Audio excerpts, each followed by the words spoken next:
اگر آپ کو ایمان اور یقین حاصل ہو تو پھر دعا کریں اللہ اس پر استقامت عطا فرمائے، پھر اس پہ ڈٹ جائے۔ نبی پاک صلی اللہ علیہ وسلم نے فرمایا میں اس بات کا خوف نہیں کرتا کہ میری امت کمزور ہو جائے گی، اس بات کا ڈر نہیں کہ پیسے ختم ہو جائیں، نہ یہ خوف ہے کہ بھوکی مرے گی۔ حضور کس بات کا خوف ہے؟ تو نبی پاک نے فرمایا خوف یہ ہے کہ ان کا یقین کمزور ہو جائے گا۔ یاد رکھیں اگر اعتبار نہ ہو تو گھر نہیں چلتا، تو اگر اللہ رسول پر یقین کامل نہ ہو تو پھر بندہ مسجد نہیں آ سکتا، پھر اس کا دین نہیں چلتا، پھر اس کے لیے مشکل ہے نماز، پھر اس کے لیے مشکل ہے راہ خدا میں خرچ کرنا۔ میرے نبی پاک نے فرمایا یوں نہ کہا کر کہ یا اللہ چاہے تو دے چاہے تو نہ دے، جب مالک سے مانگ تو کہا کر یا اللہ تجھی سے مانگنا ہے، میں لے کے اٹھوں گا، تو مجھے دے گا۔ فرمایا جتنا تیرا یقین کامل ہوگا اتنا ہی اللہ تجھے جھولی بھر کے عطا فرمائے گا۔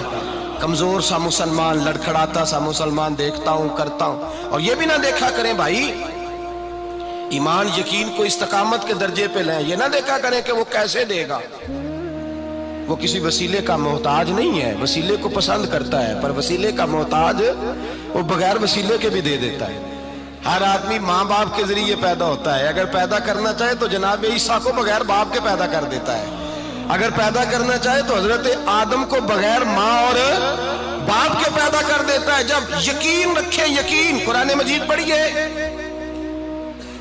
حضرت موسیٰ علیہ السلام فرعون کے دربار میں کھڑے ہیں، چاروں جانب دشمن ہی دشمن ہے، جادوگر آ گئے، انہوں نے سانپ چھوڑے، حضرت موسیٰ کے ہاتھ میں ڈنڈا تھا۔ حضرت موسیٰ کہتے ہیں یا اللہ کیا کروں؟ تو اللہ تعالیٰ نے فرمایا اپنا عصا پھینک دو۔ کہنا چاہیے تھا نا کہ یا اللہ ایک ہی تو شے ہے، اتنے سانپ ہے، بچانے کے لیے ڈنڈا ہے وہ پھینک دوں؟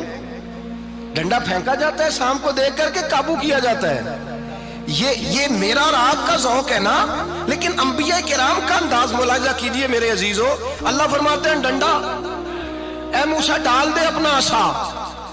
پہلے نہیں فرمایا کہ سانپ بن جائے گا، فرمایا بس تو ڈال دے۔ میں اور آپ ہوتے ہیں تو سام سامنے ہے، ڈنڈا ہاتھ میں ہے، ہم کہیں گے عجیب بات ہے، یہی تو دفاع کی چیز ہے، اسی کو ڈال دوں تو بچوں گا کیسے؟ کہا ڈال دو، تو حضرت موسیٰ نے ڈال دیا، کہا میرے رب کا حکم ہے تو میرے لیے بہتر ہی ہوگا۔ اللہ فرماتے ہیں جب موسیٰ نے ڈالا تو میں نے اس ڈنڈے کو، اس عصا کو اژدہا بنا دیا۔ اب کبھی عصا بھی اژدہا بنے، کبھی چھڑی بھی بہت بڑا اژدہا بنی ہے، لیکن قرآن کہتا ہے جناب موسیٰ نے ڈالا تو اللہ نے اژدہا، بلکہ اس سے پیچھے چلیے، عورتیں کمزور یقین کی ہوتی ہیں نا۔ جناب موسیٰ پیدا ہوئے تو اللہ فرماتے ہیں میں نے موسیٰ کی ماں کے دل میں بات ڈالی، ماں کے دل میں صندوق میں ڈال کے تو اس کو دریا میں بہا دے۔ اور بھائی صندوق میں کہہ سکتے ہیں نا آکسیجن کیسے جائے گی، اور دریا میں بچے بچنے کے لیے ڈالے جاتے ہیں کہ ڈوبنے کے لیے ڈالے جاتے ہیں؟ ماں کے دل میں یقین کمزور نہیں تھا ماں کا۔ انبیاء کے ماں باپ موحد ہوتے ہیں، دین کو ماننے والے، ماں کے دل میں اللہ نے بات، اللہ قرآن میں کہتے میں نے وحی کی، میں نے القاء کیا، میں نے بات ڈالی۔ حضرت موسیٰ کی ماں کہتی ہے میں نے ڈال کے نا سمندر میں بیٹا، میں نے سمندر میں بیٹا ڈال کے صندوق میں بند کر کے رب کے حوالے کیا۔ آپ فرماتے ہیں میرے مالک کا بھروسہ کیا تو پھر میرے مالک کا کام دیکھو، کمال دیکھو، میں نے دریا میں ڈالا، اللہ نے فرعون کے گھر میں میرے بیٹے کی پرورش کرا دی۔ یہ یقین کہ حضرت موسیٰ کے پاس قوم آئی، قرآن پڑھیے، کہا جناب پانی چاہیے، وَإِذِ اسْتَسْقَىٰ مُوسَىٰ لِقَوْمِهِ، موسیٰ نے اپنی قوم کے لیے پانی مانگا، ہم نے کہا فَانْفَجَرَتْ مِنْهُ اثْنَتَا عَشَرَةَ عَيْنًا، اپنا ڈنڈا پتھر پہ مارو۔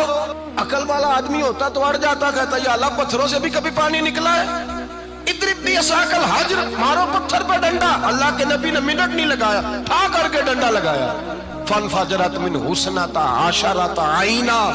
اللہ فرماتے ہیں جناب موسیٰ نے ایک عصا مارا، میں نے 12 چشمے جاری کر دیے۔ تو لے تو اللہ کرتا ہے، اللہ کہتا ہے پڑھ نماز روزی دوں گا، کہتا ہے سوچتا ہوں۔ اللہ فرماتے ہیں آجا مسجد میں تیرا ہو جاؤں گا، کہتا ہے دیکھتا ہوں۔ رب فرماتا ہے تو میرے محبوب کی غلامی کر، میں تجھے محبوب بنا لوں گا۔ تو کہتا ہے تھوڑا بڑا ہو کے داڑھی رکھنی ہے، ابھی سیانا ہو کے میں ذرا سرٹیفکیٹ لے لوں اسرائیل سے کہ کتنے سالوں کے بعد آئیں گے، پھر شروع کروں گا۔ پروگرام بنا رہا ہے، ابھی تو ارادے میں ہے۔ اللہ کے پیغمبر کا ڈنڈا، اور اس سے زیادہ آگے بات ہو گئی، پیچھے فوج لگی ہوئی ہے فرعون کی، مجمع ہے، ہزاروں لاکھوں کا لشکر لے کے، تلواریں نیزے، فرعون پیچھے، آگے دریا آ گیا۔ حضرت موسیٰ علیہ السلام کھڑے ہیں، اب کدھر جائیں؟ اللہ پاک نے فرمایا مارو ڈنڈا۔ کہاں؟ پانی پہ ڈنڈا مارو۔ اب حضرت موسیٰ علیہ السلام پانی پہ ڈنڈا مارے تو پانی ابھرے گا، اس سے زیادہ کیا ہوگا؟ پہلے پتھر پہ ڈنڈا مروایا تو پانی نکلا، اب پانی پہ ڈنڈا مروایا فَإِذْ فَرَقْنَا بِكُمُ الْبَحْرَ فَأَنْجَيْنَاكُمْ وَأَغْرَقْنَا آلَ فِرْعَوْنَ۔ اللہ فرماتے ہیں موسیٰ نے پانی پہ ڈنڈا مارا تو میں نے پانی میں رستے بنا دیے۔ ایک جگہ ڈنڈا مارا تو پانی نکل آیا، دوسری جگہ عصا مارا تو پانی خشک ہو گیا، 12 چشمے بن گئے، 12 رستے بن گئے دریا میں سے۔ حضرت موسیٰ علیہ السلام گزر گئے اور اللہ فرماتے ہیں فرعون بھی آیا تو اسے میں نے غرق کر دیا، اور وہ کھڑا دیکھتا ہی رہ گیا کہ بنا کیا ہے۔ جب یقین کامل نصیب ہوتا ہے، اعتماد کی دولت اللہ دیتا ہے، جب انسان کو یہ انشراح صدر ہو جاتا ہے کہ میری نجات خدا کے حکم میں ہے اور رسول اللہ کے قدموں میں ہے، جب اسے یہ انشراح حاصل ہوتا ہے تو پھر نماز کا لطف آتا ہے۔ غور کیجئے کیا جملہ کہہ دیا میں نے، پھر اسے نماز کا پھر اسے نماز بوجھ نہیں بلکہ نماز نہ پڑھے تو اس پر بوجھ ہوتا ہے، پھر قرآن مجید اس کی روح کا ساتھی ہو جاتا ہے، پھر عبادات، تقوی، پرہیزگاری، پھر وہ ایک سنت کے چھوٹنے پر پریشان رہتا ہے۔ جب یقین کی دولت نصیب ہوتی ہے، قرآن مجید فرقان حمید نے کہا ایمان لاؤ تو پھر ایمان پہ ڈٹ جاؤ، مسلمان بنو تو پھر اسلام پر۔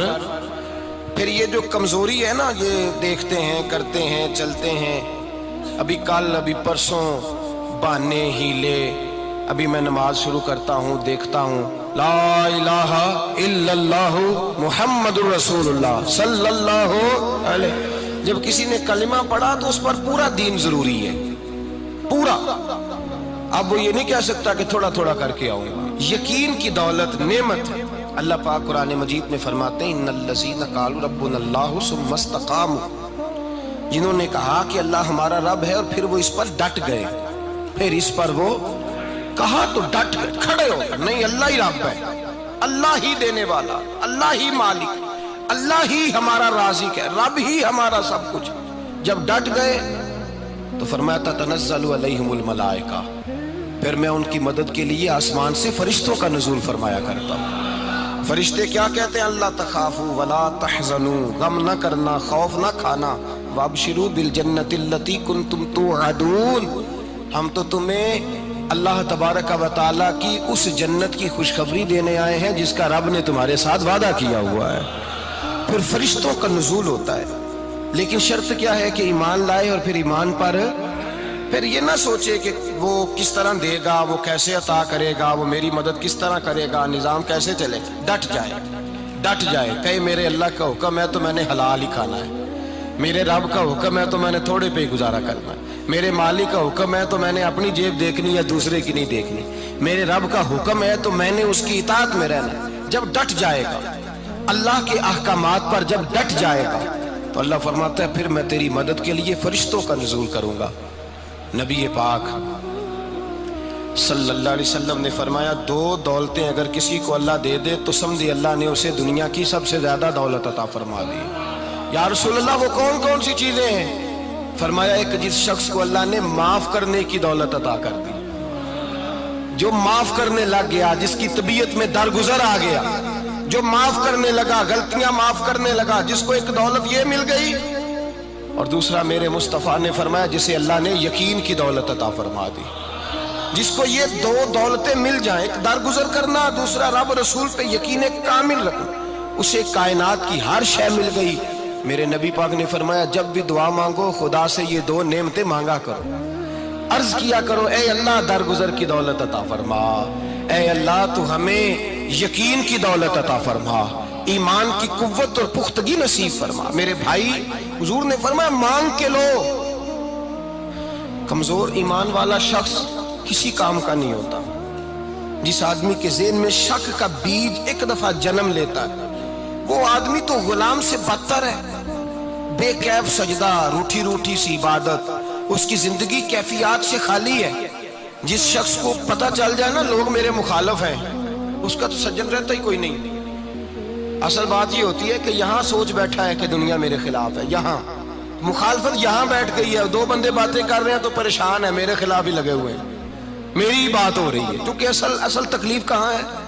اور اگر یہاں یقین کامل ہو گیا نا کہ سارے مجھ سے پیار ہی کرتے ہیں، تو پھر دو بندوں کو بات کرتا دیکھیں گے تو یہی سوچے گا میری تعریفیں کر رہے ہیں۔